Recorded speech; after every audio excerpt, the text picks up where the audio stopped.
ามเอ๋ยไปได้น้องนั้นสิอยู่ซอยน้องน้องลาขันบ่ได้ละน้อซอยเอ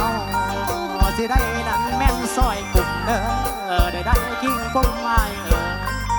ยยกยกยกยัวเฮ้ยเฮ้ยเฮ้ย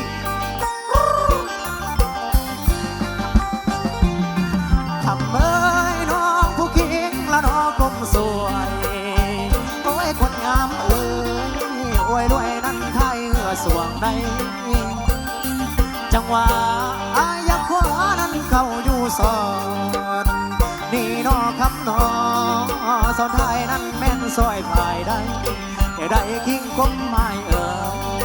ยยกยกยกยัวขอบใจเด้อทั้งหัวหน้าทหารเพื่อนร่วม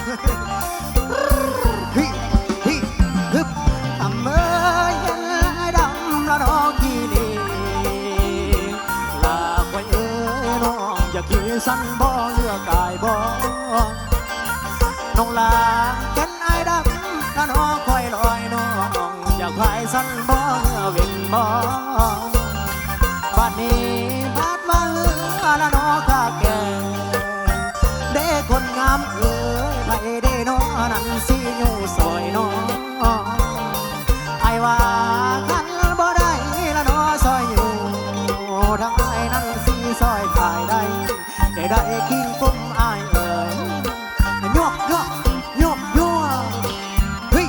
เฮ้ยเฮ้ยทำเอ้ยพอทะเลเอานะแม่นเห็นหน้าเด้คนงามเอ๋ยเข้ามานั่งยิ้มปล่อยหน่อยเด้อน้องลาคันเป็นแหวนอยากใส่ก่อยเป็นสร้อยอยากใส่คอได้ได้กิ้งกุ้มไอ้เอ๋ยยกยกยกยัวเฮ้ยเฮ้ย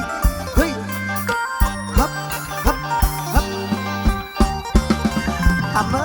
ยอายนี่เหมือนปลาซิวคอนเด็กคนงามเอ้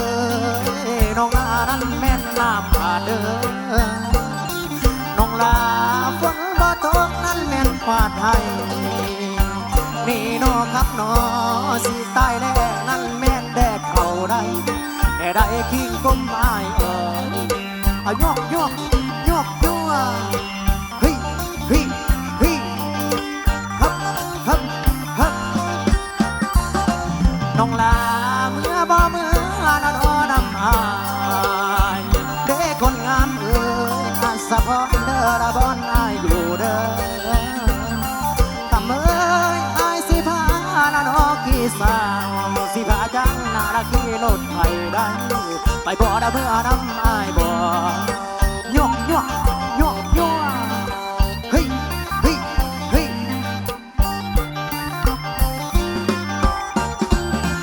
น้องลาพอตามาละโนทางนี้เด็กคนงามเอ๋ยตั้งไว้คำอายสิขอลาก่อนแล้ว